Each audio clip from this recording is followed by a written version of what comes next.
Assalamu alaikum. Auzubillahi minash shaitanir rajim. Bismillahir rahmanir rahim.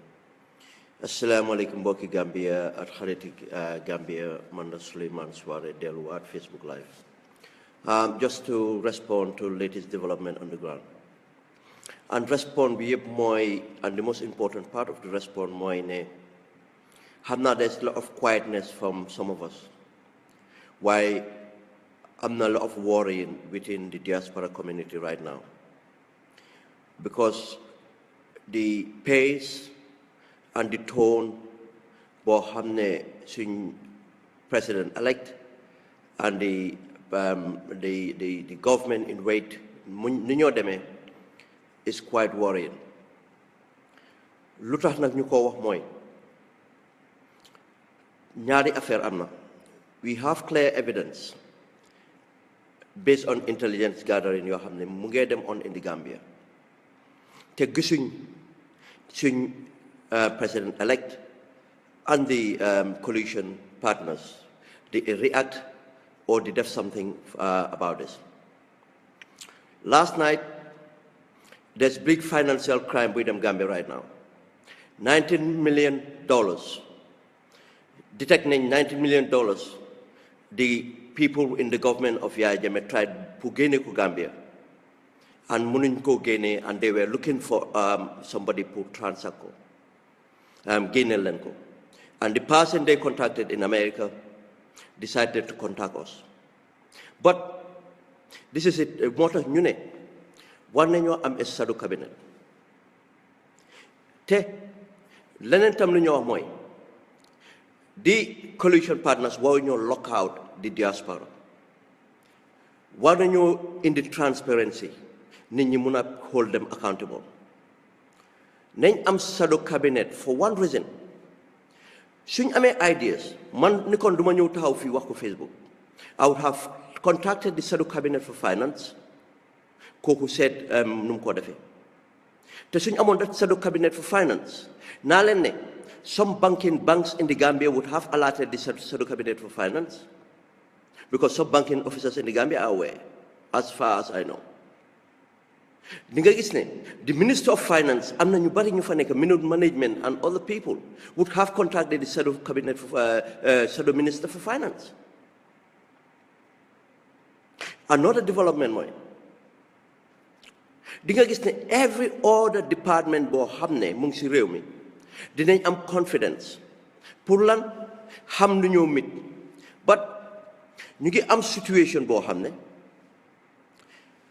doomi Gambien ñu ngi def lu nekk but amuñ exactly a contact point bu ñoo am pour contribute lu ñoo def ñu bari am nañ gis worry ñëwuñ génn a wax ko ndig ñu ngi bañ lan ñu ne ñu ngi agitate ñu ngi yaaxa dañ yaakamte déedéet man suma boppa bokkoon naa si yu doon wax nit ñi ne xaar leen but the pace bu ñu yaayaa di demee ñun demuñ bu that pace tone bu yaayaa di demee ñun demuñ waxuma ñu demee tonam but reflectuñ reactuñ to the right message which is very worrying. It's not a xamuñ lu ñoo def nekku ne Gambien ñu nekk si diaspora bi mënu ñoo support we can support the biggest resources bu coalition bi am tey mooy di Gambian diaspora but the Gambian diaspora amuñ input am na Gambian diaspora ñu fi nekk ñu am expertise in every field muy security finance economic anything international affairs nekkul ne dañ bugg a place ñooñu mun nañoo jël seen xalaat yi jël ko jox ko di people responsible on the ground waxuñ na ngeen select people from the diaspora ñu ñëw lead leen déedéet ngeen ubbi di avenue pour ñu mun a jël suñ ideas jox leen ko. On the security part we having the same problem ñu ngi pick intelligence ñu ngi wax soldat yi ñu ngi def lu nekk without authority. am nañ authority bu ñoo use we don't want to say it that's the authority boo xam ne ñu ko share with certain senior members of the armed forces to give them confidence but the confidence should come from where from the government in wait. The confidence dafa war a jógee from the government in wait ñun mënuñoo joxe confidence to the people ñun dañoo support the government in wait pour ñu jox leen confidence. Gambian people on the ground ñu ngi door di lose confidence in the government in wait, and Yaya Jammeh mu ngi door di win confidence again. It's worrying. Yaya Jammeh door na di dictate the narrative. buñ génnee fii luñ njëkk a wax mooy lana tax Yaya Jammeh concede defeat because of two things loo xam ne moo tax Yaya Jammeh concede defeat. It's the people power. It's not the IEC. IEC bi dañ bokkul because of the people power. Security forces yi dañ bokkul because of the people power. But léegi suñ biggest resource bon mooy the people power, and lana nekk the people power mooy the diaspora and the youths on the ground ñooñu at the leadership of the political parties. Léegi lana tax ñu bëgg a lose the biggest resources bu ñu am mooy the diaspora and next and the youths on the ground, because we are not communicating to them. The diaspora ñun duñ mën a jël, man du ma toog fii di wax lu amut, mënumaa taxaw di convince waa Banjul si loo xam ne amut. I am accountable for myself. Suma integrity for important. Man duma propagandist. Suma propaganda dama propaganda si dëgga. Deep government in wet nag nañ leen wax dëgga. Ñun duñ toog fii bugg a jox nit ñi ñun duñ nelaw, nit ñaa ngi am hope in us. Nit ñaa ngi am hope in us. Di ñu call midnight 3 o'clock in the morning pour ñu reassure leen.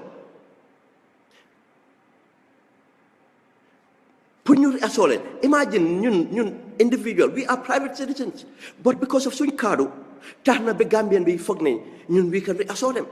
Te ñun nag soo gisee ñu leen a reassure dañ leen a reassure because what we know with the transitional government. Su nekkee ñun xamuñ anything that goes on, but ñu bëgg a depend. I'm not going to depend on briefing from second hand. Never. I'm going to depend on briefing from koo xam ne dañ ko jox authority.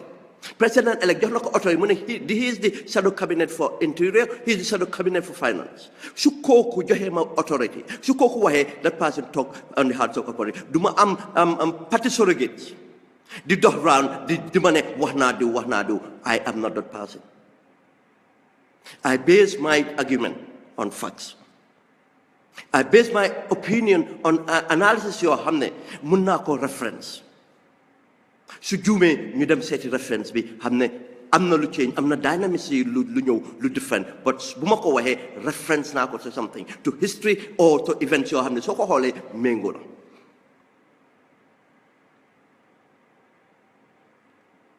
moo tax ñu ne the president-elect war naa put structures because the people power moo tax ñu bokkul, but there's a second element boo xam ne we will not gonna get into it. The insecurity for Yaya Jammeh, it's created by Yaya Jammeh, but dafa help Gambian, private Gambian citizens. Ex-servicemen ñoo create the insecurity bu Yaya Jammeh am duñ leen ko wax bem passé. And we worked at it. Kenn finance ko, ñun ñoo ko finance, Gambian citizens. Create that insecurity tax buñ people power bi ñëwee Yaya Jammeh amul choice to concede defeat. Right now, ñun am nañ intelligence, and we knew this before. Bu leen foog ne Yaya Jammeh rely on the NIA, bu leen foog ne Yaya Jammeh rely on his cabinet, bu leen foog ne Yaya Jammeh rely on the APRC. Yaya Jammeh has been advised by foreign intelligence. ñoo xam ne they are expert in what they do. But I can tell you that we can match that foreign intelligence. Suñ ñu déglu suñ ñu joxee nu ñoo déglu ñu sooy dem conflict resolution, we are in a conflict resolution dafa am sarta yooyu toppa.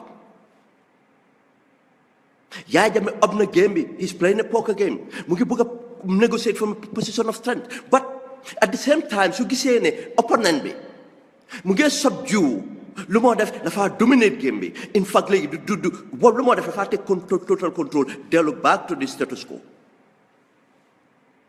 Duñ toog fii nag ne waxuñ ko woon, buñ toog fii ne bëggoon naa koo wax dañoo ne wax nañ ko waaye wax bi man tey gënaluma di ko wax on Facebook lu ma gënaloon ma am estadu cabinet bu fa nekk on security ma xool ko o ma jël ñoo xam ne ñu ngi liggéey ñoom ñoo xam ne nit ñi suñ ma respect gut nañ war a respect ñooñu because of xëy na Gambia dañ gëm rank Gambia dañ gëm ku am di docteur Gambia dañ am ku am masters lu ñooñu lañ gëm bu boobaa xëy na ñooñu suñ waxee ñoom wax leen luñ leen a wax nañ leen gëm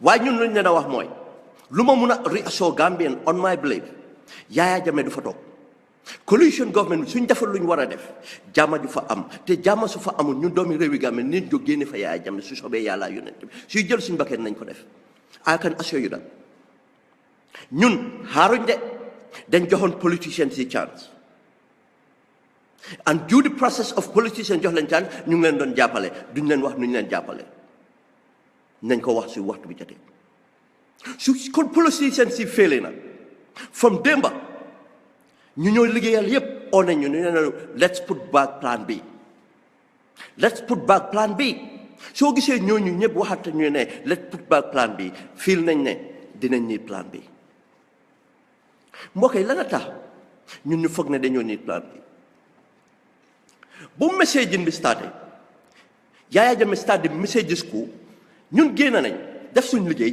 prouval la ne wax bi mu ngi jógee si Yaya Jammeh because of ñu ngi ko bées si lan buñ déggee wax bi it wasn't foolish ñu ko report Koto Sidi Sane report ko Essa Bukar Si report ko Panderi report ko fenuñ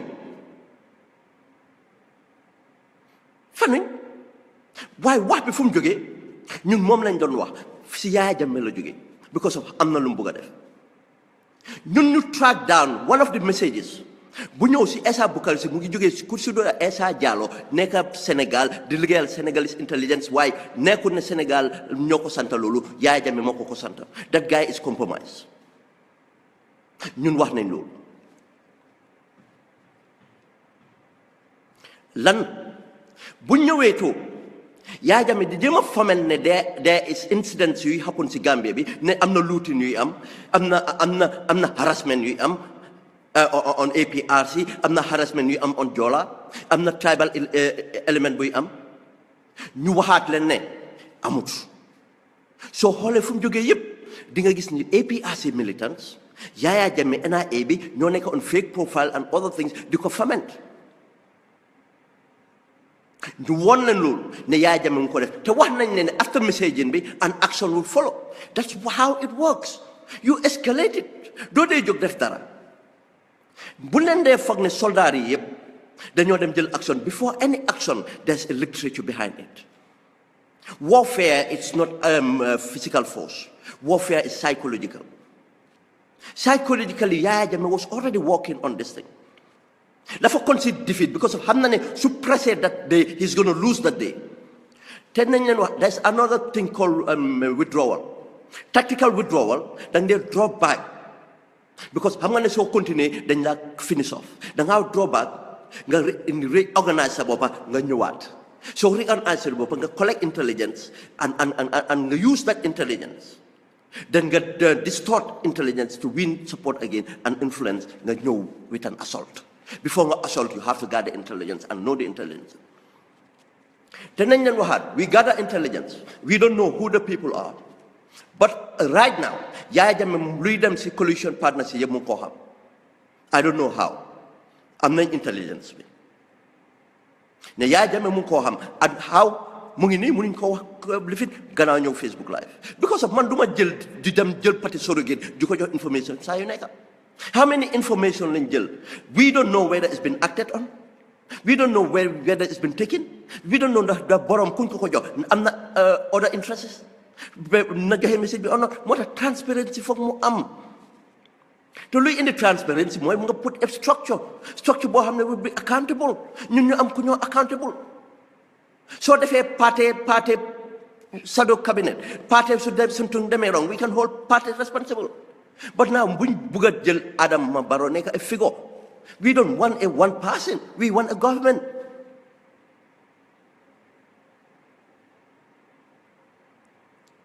nañ leen fàttale ko dara léegi just imagine léegi narrative bi gis ngeen Yaya Jammeh doon na di dictate di narrative What is coalition government going to do now? Are they going to the courts? Are they letting Yaya Jammeh go to the courts? I'm not confident in that courts. Remember, yep, mercenary prosecutors, mercenary judges, no for nego. Te, ñun suñ bëggee dem through that courts, we should make sure that we maintain the confidence. We should make sure we maintain the people's power. We should make sure we maintain a command on the armed forces. Or the people's power or command being among or the influence being among the armed forces taxawan. Buboba the same force being among the IEC buckle, the security force buckle, then the judges will buckle. We should watch out for that. Buñ leen ne dañoo dem too bad. Yaya Jammeh have already overthrown the constitution. Léegi mu del si waat revert back to the constitution. Da ngeen foog ne Yaya Jammeh fa mistake. It's strategy. Yaya Jammeh fa throw the constitution to throw us out. Then mu delluwaat to the constitution to pull us in pour ñu topp narrative bi. Yaya Jammeh mu ngi change narrative bi. In any country, through the history of governance or anywhere for having a dictatorship génnee nañ ko du ñun defante dictatorship bi dama moom elections people power boobu moo ko bokkul op waaye su nekkee ne dañ bëgg a gi bu foog ne dañoo delluwaat to normal politics dinañ dañoo nañ leen négocier nañ leen dem through the constitution nañ leen dem through the courts lan lay happen tey bon suñu amee verdict from the court ne verdict bi dem na for Yaya Jammeh lan la ñoo def. Are we going back to elections? Gambia, I'm telling you, su ñoo dem back to elections, Suleiman Sawai bokku si. Man xam naa lu ma def. Su ñoo demaat to election with Yaya Jammeh man bokkuma si. Suma butut bokku si, suma lamiñ bokku si, suma loxo bokku si, man naa dem jël suma lamiñ, suma tànka, suma loxo lu ma góom ma def ko.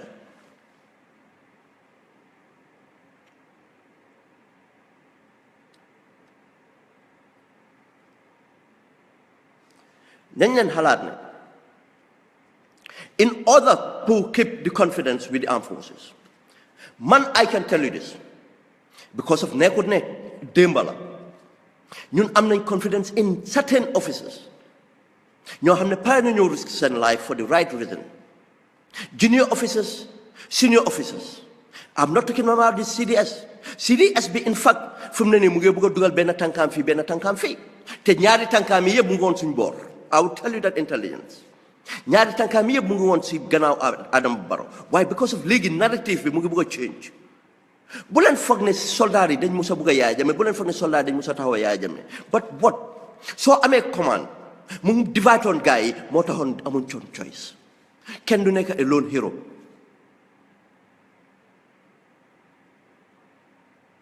moo tax ñu ne leen ne ñun su nee ne yow da nga nekk an interim da nga nekk government in wait you should da nga soo war a wane da nga nekk government in wait ñun am nañ di constitutional rights fu mu ne nii bu Yaya Jammeh contrôler the constitution amoon nañ the rights to form a government. Right now Adama Barrow warut a topp the dictates of Yaya Jammeh war naa form a government.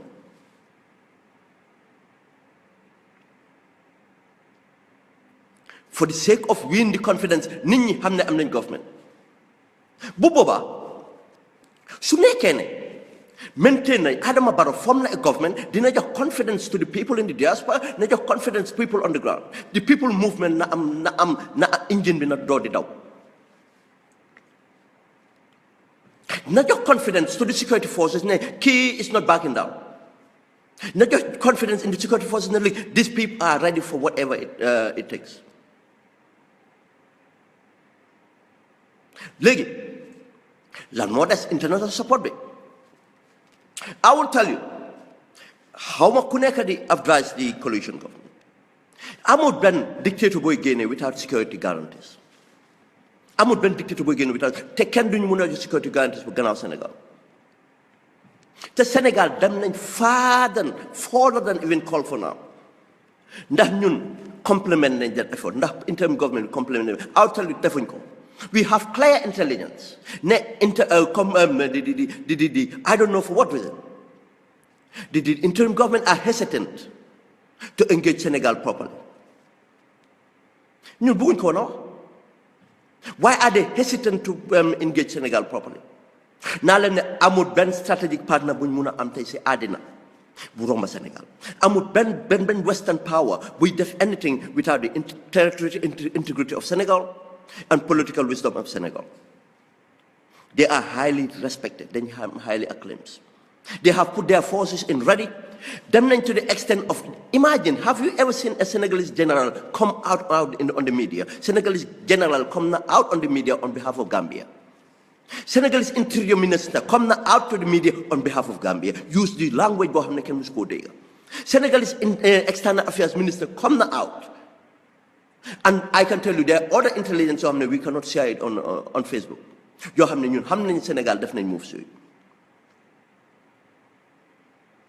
Why better ñun dégguñ the interim government in which address Senegal with the respect they should be addressed with. Address them with, well, show them the partner, the urgency that they should be showing. Where's the delegation to Senegal? The one that you sign a memorandum of understanding now, it's a pact. It's temporal. Soon a parliament, we can ratify that pact. Then a seal. But defuñ ko su nekkee ne God forbid léegi ñun ñu dem through ne dañoo toppaat the constitutional part dama Yaya Jammeh to the Supreme Court mu dem xam nañ su dee justice it cannot be served but foog ñu won nit ñi ne we are prepared to take that government whatever it may duñ dem through that courts to expect any other verdict apart from the right verdict mooy ne ñun dañoo continue suñ defut aside that confidence how can the people have the confidence to take the streets? How can the people have the confidence to back us? How can the armed forces have the confidence to back us? Then do fair to the armed forces. Do fair to the armed forces. ñu leen ne dañ ragal. They are human beings. ñun ñëpp a dee ragal. lu tax ñu dee ñeme mooy dañ am command dañ am people ñun taxaw bi. I can tell you, I can testify that I'm not new parent because gis nañ ñun def. I'm not talking about the CDS naa ko express word because of xamoon naa ne mu ngi woon suñ biir waaye tey mu ngi teg benn tànk feneen and I don't blame him. Human being la. Ba tey Adama Barrow address to the CDS. Adama Barrow is the president in the not address CDS bi not address the armed forces. What is stopping him? War naa am the audacity to do it. Lu tax mu bàyyi Yaya Jammeh am na rek Yaya Jammeh moo war a silent he's a lame dog. Yaya Jammeh warut a wax he's a lame dog.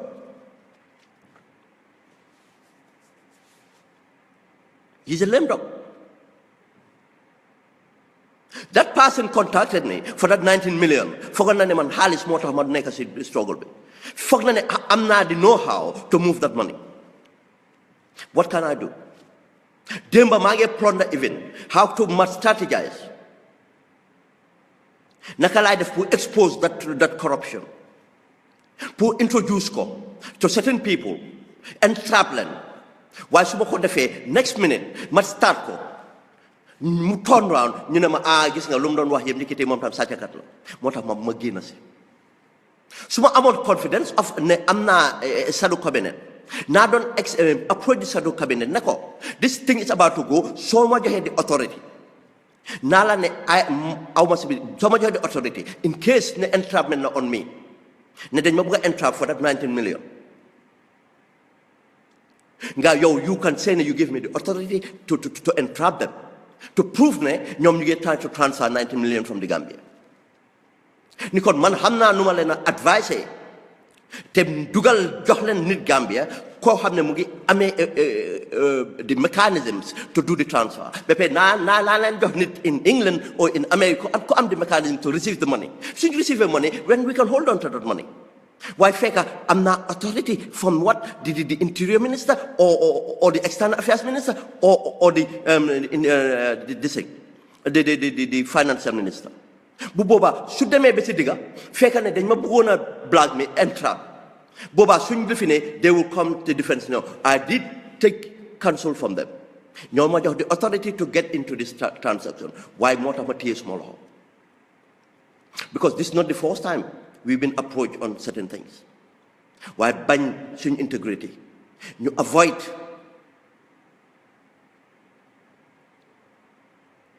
$19 million. I the source be it's not ne dañ ma bëgg a entrap gëm naa ne they want to get it out, they want to get this money out.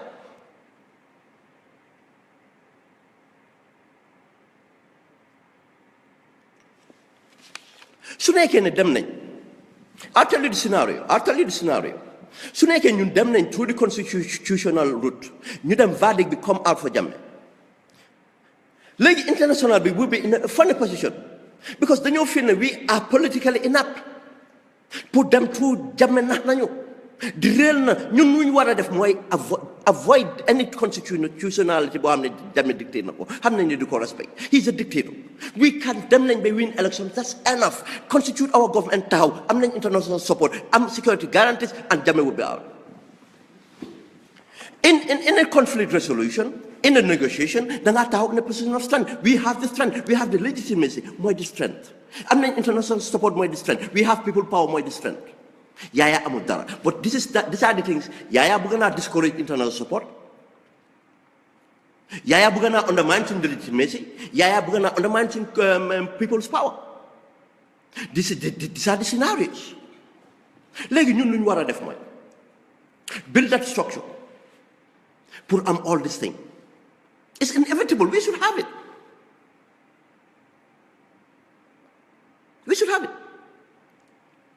bu boobaa duñ doon dem si lii I'll tell you one thing just give you an example there is no soldier who is ready to die for Jammeh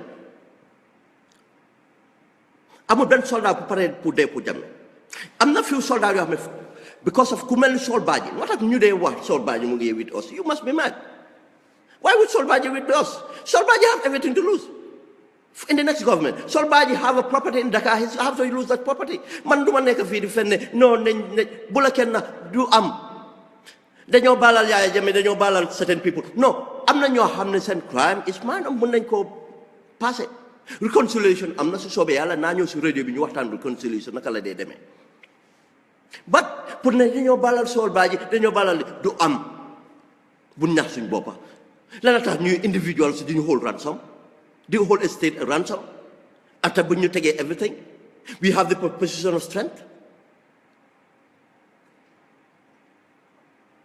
ngeen xool one thing Sol Badji tey lan la tax muy war a àndaay a new government nga xam ne këram gi Dakar na ko ñàkka rancam bi ba kaw Gambia na ko ñàkka këram gi kër Gambia na ko ñàkka Sol Badji is a secondary school dropout su Sol Badji nekkutoon a lance corporal in the Gambia proper army Sol Badji would have retired in the army dem nekk a security guard kooku tey nekk général waxuma la nekk général nekk de facto co-president yéen ngeen bëgg a wax ne kooku dafa nekkaa yéen moo tax man ne léegi du ma I don't take intelligence because of nit wax na ma ko non damaa jël intelligence because there's rationality in it mun naa wrong but damaa rational things su ma dee dafa Yaya nag dama dee génne ration léegi out of the equation because xam naa nekkul ku rational but su ma def with things damaa jéem a use facts use ration in it people like ñoom Sol Badji paraw ñoo dee ñeme ñuñ ma wax leen the strength Sénégal have suñ demoon strategic park with Sénégal right now Sénégal ñu mass seen troops yi everywhere Sénégal del seen marine forces yi move ko to the Atlantic ñëw to ndax Yaya Jammeh for dof attaque Sénégal su Sénégal ñooy move seen marine forces yi to the source of Gambia ñu jël seen jet fighters yi fly over the Gambia jël seen drones yi fly over the Gambia xam ngeen ban confidence la moo jox di CDS su nekkee ne ñun address nañ CDS bi ba pare ne ko we have recognized your command we have recognized the Gambia Armed Forces we have trusted in the Gambia Armed Forces xam ngeen loolu lu moo imply Yaya Jammeh fa isolated with the bandits yum toogal few bandits yum toogal and the rest of the armed forces will all fall in because kenn bëggut a dee di xam nañ ne they have nothing for jet fighters these people have what you call artillery musuñ ko xam nga to have the accuracy on the artillery do you know the amount of training it takes do you have the accuracy on mortars do you know how much training it takes exercise da nga need a constant exercise rehearsals battle drill rehearsal Yaya Jammeh du day ñeme sax nit ñi am battle drill rehearsal di Gambia Armed Forces amuñ benn battle drill rehearsal amuñ benn contingency plan to stop any major insurgency di Yaya Jammeh bëggut Armed Forces bu prepare moo tax ma ne leen ne psychologically they cannot start psychologically la Sénégal di win the war te gis ngeen Sénégal gis ngeen di press coverage bu ñoo jox that all started ñu ngi start Sénégal have already started the psychological warfare. And battle is psychological warfare. If you win the psychological warfare, we won the battle. The battle is not the physical fight. Most battle you bari you can win before they fight it. Every battle for that matter, don't go win before we fight. And some battles would be finished before blood this thing. Because of that, the enemy would subdue. Go and look at the history of the Second World War. Latter part belan two deceptions, two radio campaign. BBC radio campaign deceptions loolu nañ ko xee and strategic operations yoo xam ne dafa decapitate the allies. We had a program. We told you how they used the talks and how the North African or North Africa and the Muslims are they up into the Second World War strategically. These are the strategies. lu ma wax yëpp mooy ne we are still in support te lu ma wax ne mooy lu ma wax ni I can tell you ne it's not for me alone.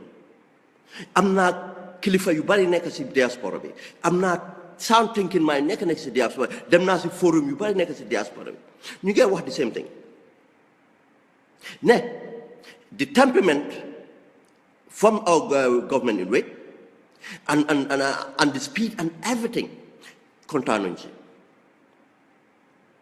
kontaanuñ si waaye nag lu ma leen a assure mooy suñ defee loolu Sénégal den yaay a bled dara du tuuru Yaya Jammeh wu give up Yaya Jammeh den dina dem négocier gis nga Yaya Jammeh wut waxoon naa leen dem c'est poker game su gisee ne mu ngi am lu mu bugga Yaya Jammeh wut na négocier he would just gonna tip it over su gisee ne amul lu mu bugga Yaya Jammeh wut négocier pour lan dem a second country.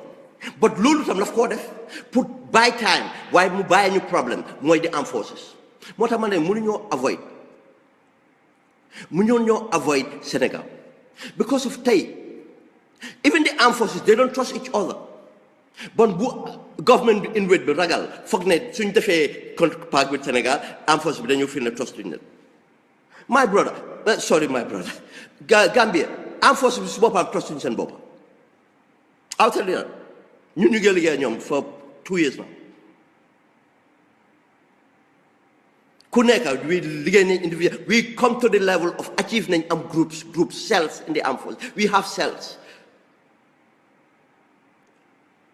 te cells su government in way bi dafa ñu war a def ñun nañ seet lu ñoo def but dañ need to consolidate power suñ demee into government sax we need soo déggee ma ne la security guarantees you don't even need troops on the ground just to know just the Gambia Armed Forces especially the rebels in the Gambia Armed Forces to know ne Sénégal am nañ a treaty am nañ an agreement with the Gambia with Adama Barrow ne any minute and they are standby ñu ngi share intelligence any minute ñu detect any threat to the government of the Gambia, they would come in. Lulu Daina. You don't need the troops on the ground. It's a psychological warfare. It's a psychological warfare. Yaya Jammeh dégg ku xam intelligence nga dégg message bu Yaya Jammeh joxe yëpp it's all there lu ñu leen doon wax yëpp Yaya Jammeh wax na ko. Wow, the unrest bi the attacks in militants lii at lële yëpp waxoon nañ leen ko moom loolu la doon prepare message na ko ñun ñu jël ko wax ko léegi mu bëgg ko use ñun xam nañu dëgg international xam nañu dëgg what is the problem we have the international support lu tax amuñ audacity taxaw form a government lu tax ñuy war a dem to the courts su la neexee ñu dem to the courts sax waaye na fekk am nañ all the structures court bi bu boobaa nañ xam ne they cannot do luñ defutoon the same way maa ngi waxaat ne luñ defoon rek buñ ne nañ leen dem élection ñu ne leen ne su ñoo dem élection buñ dem as individual parties nañ leen dem as collective ñu am critical mass bi nga xam ne dinañ am doole people's power te people's power boobu moo feeñ soo gisee àddina bi ne Gambie naka lañ ko defee ba dara amul maa leen luñ def mooy critical mass bi fa dem waaye am na liggéey boo xam ne def nañ ci security force ba liggéey boobu mu ngay dem ba tey but ñun as I said am na assurance boo xam ne jox nañ ko the security forces jox nañ ko ay people in command in the security forces that assurance nag dafa am limitation ñoom suñ gisee ne Yaya Jammeh mu ngi make gains te ñun assurance yu ñu leen jox it's not been playing out one of the assurance mooy the government itself one of lu ñu assure man du ma dem di fenal benn doomi Gambie spécial koo xam ne fa teg ba kenam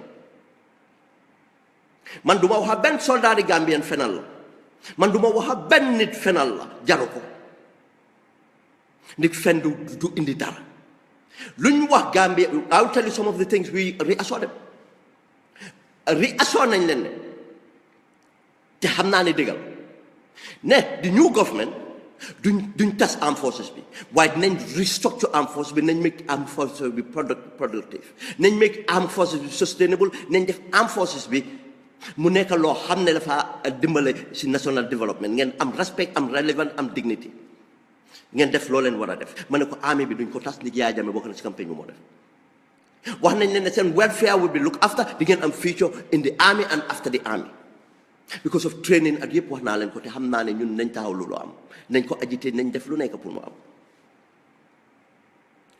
wax nañ leen ne you be treated right suñ ñëw añu government bi ñëwee duñ jël kenn witch hunt la or anything ñun asoo nañ leen loolu waaye nañ leen ne justice dafaa jël paat waaye nag nañ xam ne justice boobu moo gën ñoom ñu toog a Yaya Jammeh ndig Yaya Jammeh du dañ jox justice dafa leen a rey